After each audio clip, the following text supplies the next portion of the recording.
O Senhor é o meu pastor e nada me faltará.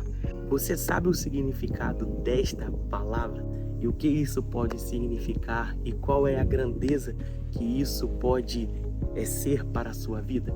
Nesse vídeo eu quero fazer uma reflexão do Salmo 23, um salmo maravilhoso, extremamente conhecido. Olá, seja muito bem-vindo, é sempre muito bom ter você aqui no meu canal e que bom que você chegou até aqui. Então, desde já, eu peço a você que curta esse vídeo, comente, compartilhe. Quanto mais você fizer isso, mais o YouTube vai entender que esse conteúdo é relevante e vai entregar para mais pessoas. O Salmo 23 é um salmo extremamente conhecido. Ele inicia assim: o Senhor é o meu pastor e nada me faltará. Será que a gente compreende exatamente o que esse texto quer nos passar? Será que a gente compreende a grandeza, o tamanho de tudo isso? Quando nós olhamos esse texto, a primeira coisa que a gente precisa entender é o seguinte: na nossa jornada cristã, a gente sempre vai sentir falta de algumas coisas. A gente sempre vai notar, por exemplo, hoje você que está assistindo esse vídeo, provavelmente existe alguma coisa que você esteja orando ao Senhor e no seu entendimento isso está faltando. Mas o texto, ele está querendo nos dizer o seguinte: o Senhor é o meu pastor e nada me faltará. O fato de eu ter Deus como meu pastor, eu não sentirei falta de nada, porque Ele preenche todas as coisas. E existem muitas coisas que você, na sua concepção, está fazendo falta, mas para Deus ainda não é uma falta. Porque existe uma diferença entre aquilo que eu quero e aquilo que eu necessito. Então, quando ainda aquilo que eu acho que eu preciso não está me impedindo de viver e de cumprir meu chamado, você pode ter certeza que ainda não é uma necessidade. Então Deus é responsável para que Ele nos sustente, Ele nos guarde. E tudo que a gente precisa para cumprir o nosso chamado e o nosso propósito, Ele irá nos sustentar. Então o Senhor é o meu pastor e nada me faltará. Eu preciso confiar no Senhor para que eu não coloque o meu coração sempre nas coisas que eu estou observando e achando que está faltando, quando na verdade o Senhor entende o tempo certo para cada questão em nossas vidas. E o texto ainda continua dizendo assim: Ele me faz repousar em pastos verdejantes. Eu amo esse texto porque eu consigo ver a linha, a forma em que o Senhor nos conduz a um crescimento espiritual. Porque se você analisar bem, Ele me faz repousar em pastos verdejantes, é o mesmo que Ele me faz deitar sobre a comida. E você se lembra da fase da sua vida quando você repousou sobre a comida? Exatamente isso. Quando nós éramos crianças, nós estávamos ali, deitávamos sobre o seio da nossa mãe e nós repousávamos sobre o nosso alimento. Porque quando a gente é criança, bebê, tem sempre alguém que é responsável pelo nosso alimento do dia de amanhã. Então o texto aponta para essa realidade. Ele me faz repousar em pastos verdejantes, é o mesmo que entender que Ele me faz descansar, de que Ele é o responsável pelo meu amanhã. Eu posso descansar e eu posso confiar que no amanhã o Senhor Deus estará. Olha como é precioso esse texto e tão maravilhoso. E na sequência o texto ainda vai dizer assim: leva-me para junto das águas de descanso. E a gente sabe que quando nós éramos crianças que isso acontecia. Da mesma maneira, esse leva-me para as águas de descanso, só quando a gente necessita de muito auxílio e ajuda, que nós precisamos que alguém nos conduza às águas de descanso. Então, mais uma vez, esse texto está apontando para um bebê que está crescendo, que está se desenvolvendo, e assim como esse texto está apontando para um relacionamento entre um pastor e uma ovelha. Então, quando nós éramos crianças, tinha sempre alguém para poder nos conduzir àquilo que nós precisávamos. Mas nós nunca ficaremos nessa fase na vida como criança. Assim como esse texto ele continua dizendo: refrigera a minha alma, Quando nós somos crianças, nós temos essa necessidade de que alguém continue ali refrigerando a nossa alma, que alguém continue ali apontando para que a gente cresça, falando dentro do nosso interior, para que a gente receba informações e palavras, para que a gente entenda a nossa necessidade. Eu tenho um filho pequeno, ele vai fazer 5 anos, e às vezes ele me traz um desenho, né? E se eu for sincero com ele, eu vou falar assim: oh meu Deus, esse desenho não tá tão bonito, mas eu sei que dentro da capacidade dele, dentro da sabedoria dele, ele vem me mostrar, e o que eu respondo para ele é: meu filho, esse desenho tá lindo, tá maravilhoso. Por quê? Eu sou um pai e eu estou ali para poder refrigerar a alma dele.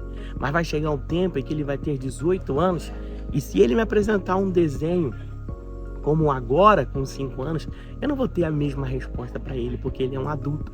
Então você precisa entender que Deus também compreende o nosso caminhar, o nosso levantar. Deus também compreende o nosso crescimento.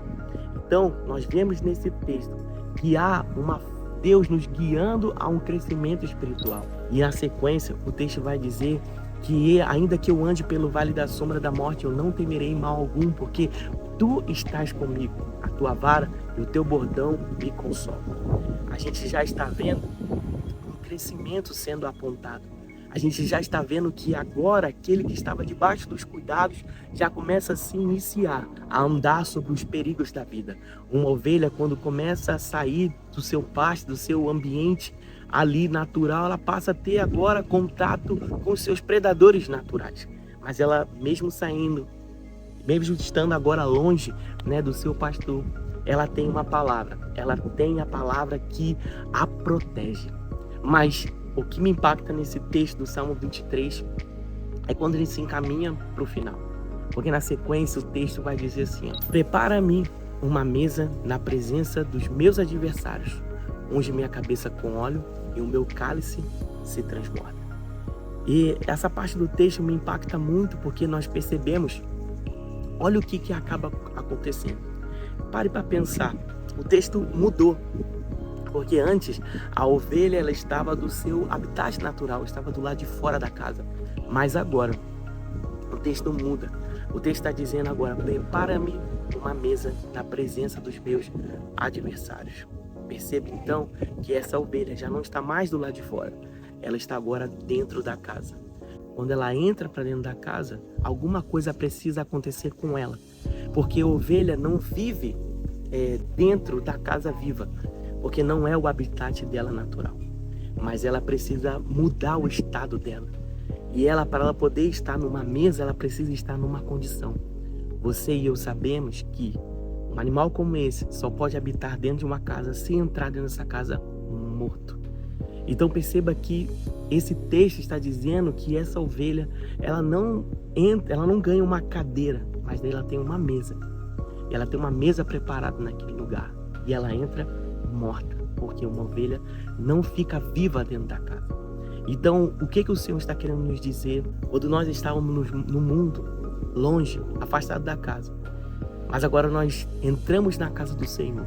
E só é possível se a gente morrer para o mundo, morrer para o lado de fora, para estar sobre a mesa. E perceba que nessa festa, nesse banquete, quem são os convidados que estão em volta? O texto vai dizer: na presença dos meus adversários. Se nós estivéssemos muito vivos, a gente não convidaria os nossos adversários, a gente convidaria os nossos amigos. Mas quem Deus convidou para esse dia? Convidou a traição, convidou aqueles que abusaram, convidou aqueles que abandonaram, convidou aqueles que mentiram. O Senhor convidou as nossas dores para que a gente esteja à mesa, e em volta dessa mesa esteja todas as nossas dores presentes. Porque o texto vai dizer: unge minha cabeça com óleo. A gente sai do mundo, entra morto da casa, mas não permanece morto. Porque na mesa do Senhor tem óleo, tem azeite, para que a gente ganhe vida novamente. Só que agora essa vida é a vida de Cristo Jesus. E o texto vai dizer que o meu cálice se transborda. E isso aponta para qual realidade? Os adversários acharam que mais uma vez a sua tentativa iria acabar ocorrendo mais uma vez a morte. Mais uma vez você seria destruído. Mas o que acontece é que o óleo que cai sobre a nossa cabeça, ele começa a transbordar e atingir todos que estão à nossa volta. Bondade e misericórdia certamente nos seguirão. É assim que esse capítulo vai finalizando. Certamente nos seguirão. E eu habitarei na casa do Senhor para todo o sempre. Então nós vemos, irmãos, que quando a gente recebe, quando a gente começa a crescer, quando a gente começa a entender, a receber do Espírito Santo, quando a gente começa a perdoar quem precisa ser perdoado, quando a gente começa a se libertar daquilo que nos prendia, que nos amarrava, aquilo que tentava nos destruir, que nos sufocava, as dores, os complexos, quando isso tudo acontece, nós vemos que tudo em nossa volta começa a ser transformado e nós teremos uma marca na nossa vida. Bondade e misericórdia certamente nos seguirão todos os dias da nossa vida e habitarei na casa do Senhor para todo o sempre. Então, eu espero que esse texto tenha abençoado a sua vida, espero que esse devocional tenha impactado o seu coração e espero também que o Salmo 23 nunca mais seja o mesmo para você, tá bom? Então, eu quero também deixar aqui um convite para você. Aqui na descrição desse vídeo vai ter aí o link da nossa escola Vida Abundante e é o nosso convite para você estudar conosco. Nós estamos em uma série de fazer imersões em livros da Bíblia. Então lá na nossa escola você já vai encontrar alguns como Filipenses, Colossenses, livro de Tito, Efésios e vai ser maravilhoso. Então eu conto com você lá na nossa escola, vem estudar conosco e se você quiser ser membro desse canal, você pode fazer isso, porque sendo membro, você vai estar nos auxiliando, nos ajudando e nos abençoando também. E lá tem alguns conteúdos exclusivos para quem é membro, tá bom? Um beijo no coração e a gente se encontra no próximo vídeo.